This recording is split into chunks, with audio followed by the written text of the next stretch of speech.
మీ మోకాల నొప్పులకు ఎటువంటి సర్జరీ లేకుండా ఎపియాన్ పెయిన్ క్లినిక్ అందిస్తున్న అత్యాధునిక చికిత్స.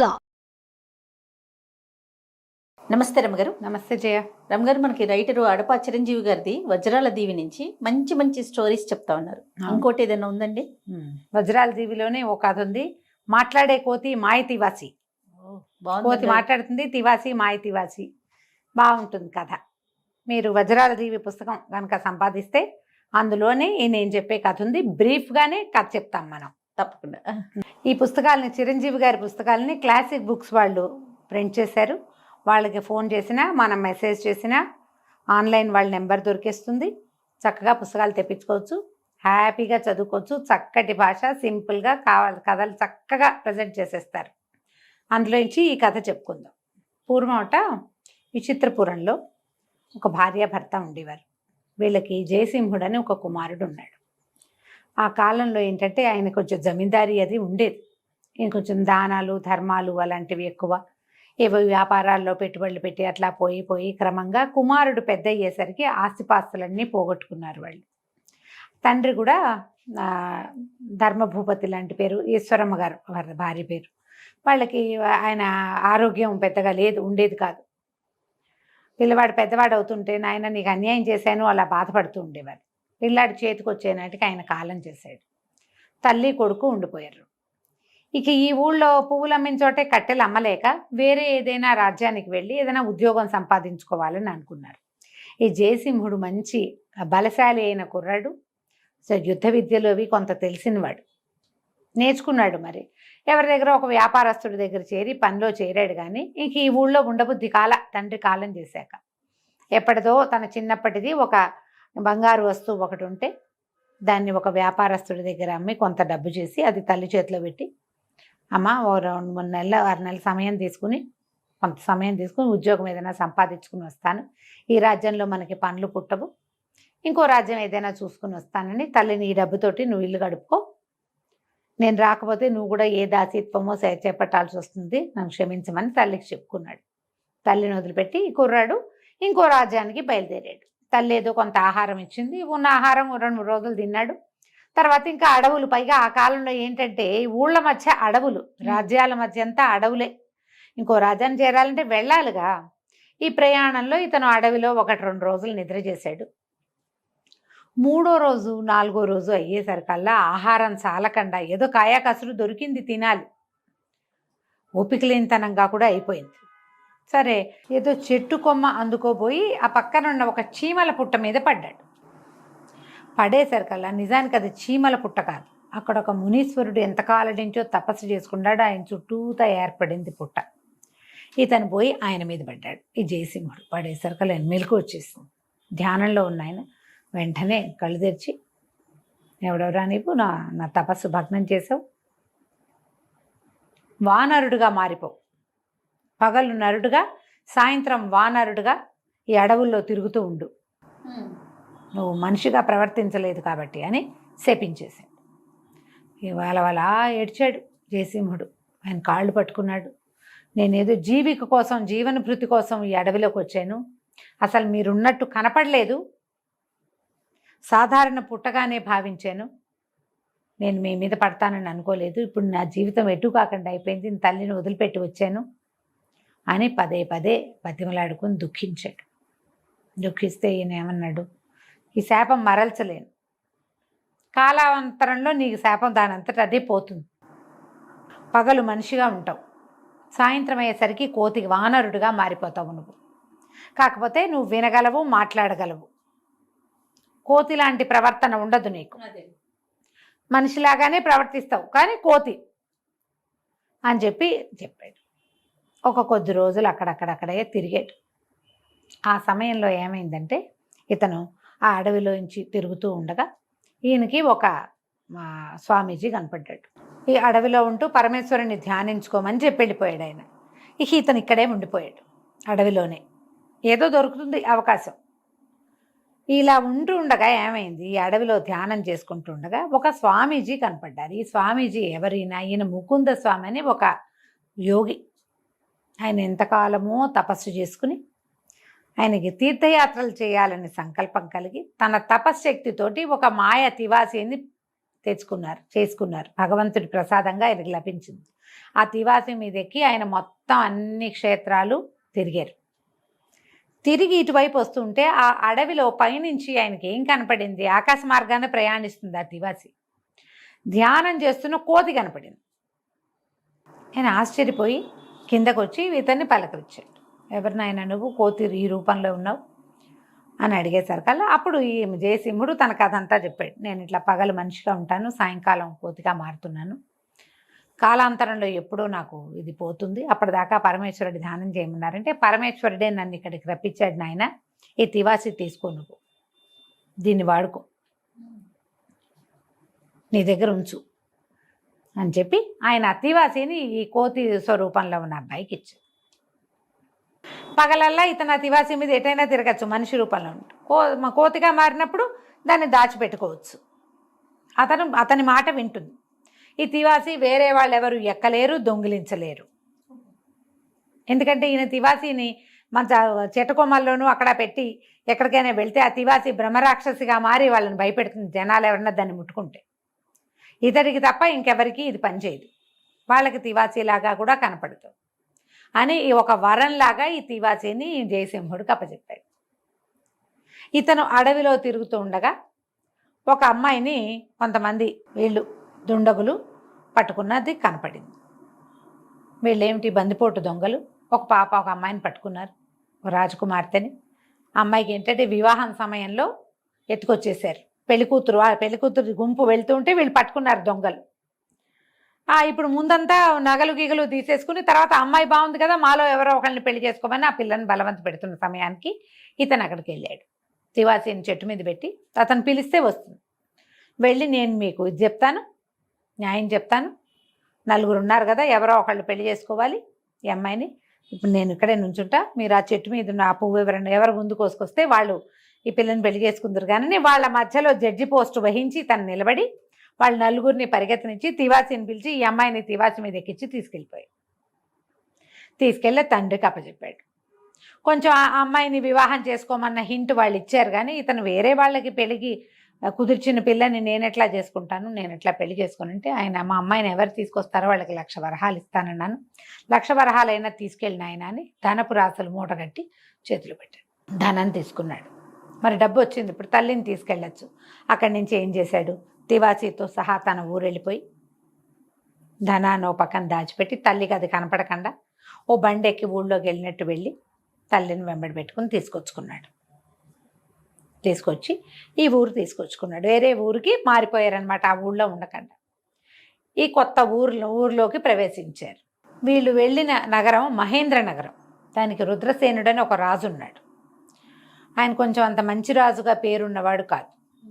వీళ్ళు వెళ్ళిపోయి ఇది చాలా సంపద ఉంది కదా, ఓ చక్కటి మేడ ఒకటి కొనుక్కున్నాడు.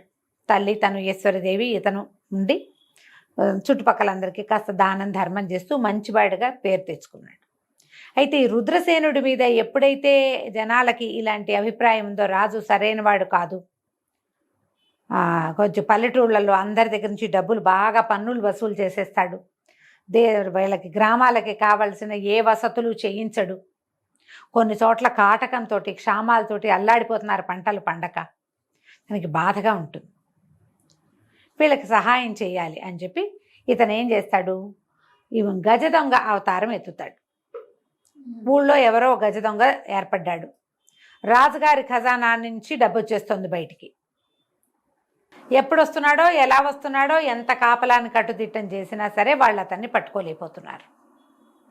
గజ దొంగ అక్కడి నుంచి గజ దొంగ సొమ్ములు దొంగలిచ్చేసి ఈ ఊరికి సిటీకి దూరంగా ఉన్న పల్లెల్లో పంచిపెట్టబడుతోంది డబ్బు. ఆ పంచిపెట్టేది ఒక కోతి. అది ఎలా వస్తుందో ఏం చేస్తుందో ఆంజనేయుడు అవతారంగా భావిస్తారు పల్లెటూళ్ళల్లో జనం. ఇక్కడున్న ఈ జయసింహుడు తన ఇంటి చుట్టుపక్కల కూడా కాస్తా కుస్తా దానం ధర్మం చేసేవాడు.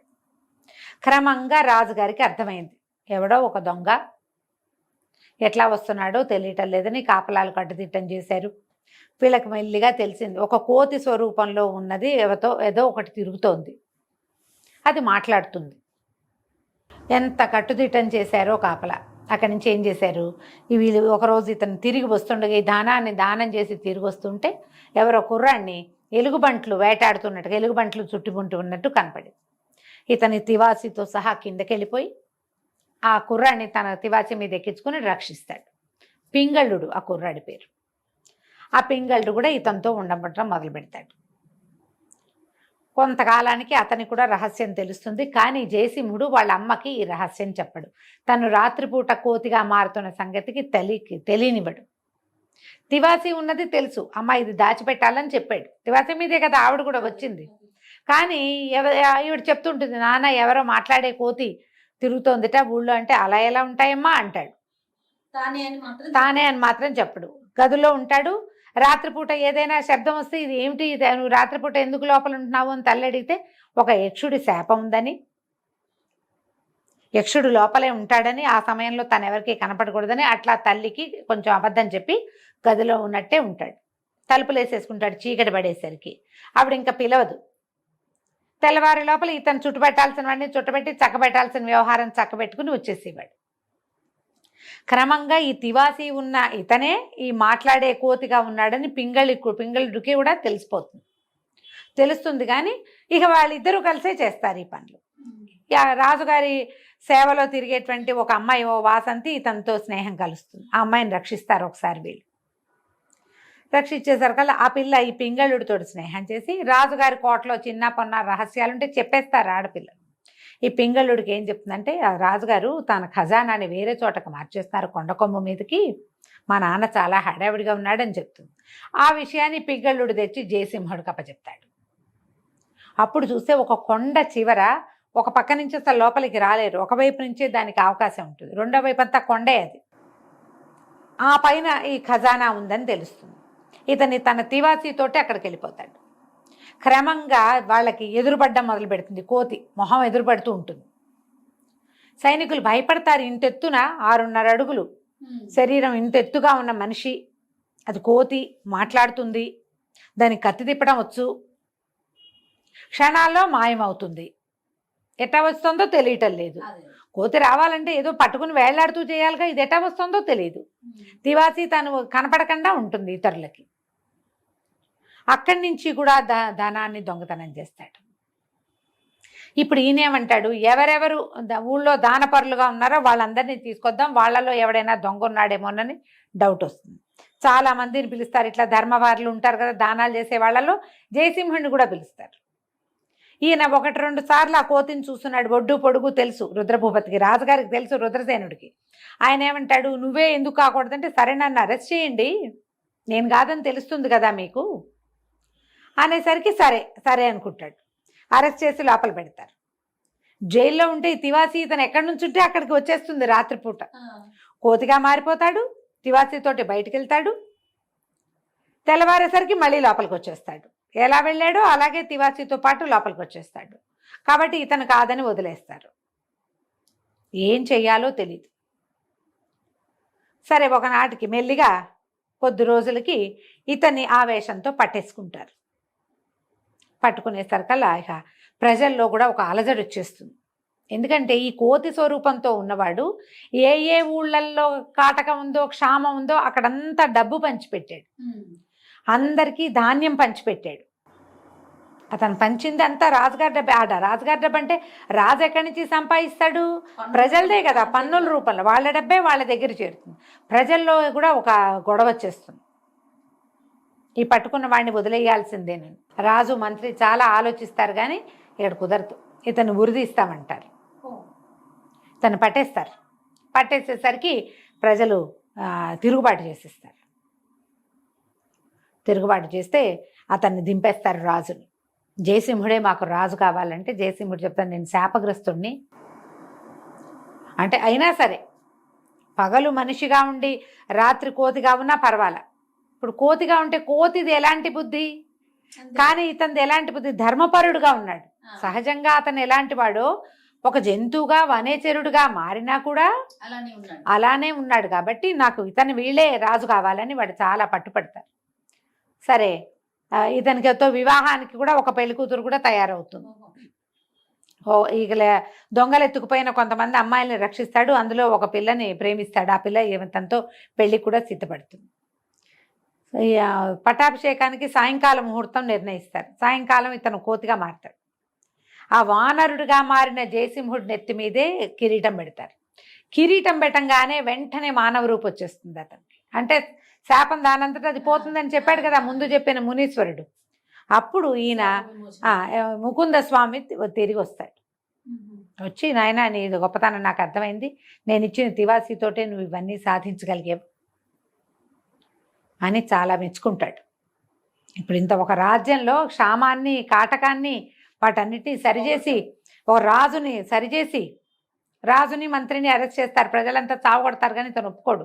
మీరు కష్టపడి పని చేయండి, రైతు కష్టం ఏమిటో మీకు తెలియాలని వాళ్ళనేమో పనులలో ప్రవేశపెడతాడు. వాళ్ళకేం శిక్ష వేయడు, పని చేయాలంతే. అక్కడి నుంచి వివాహం చేసుకుంటాడు.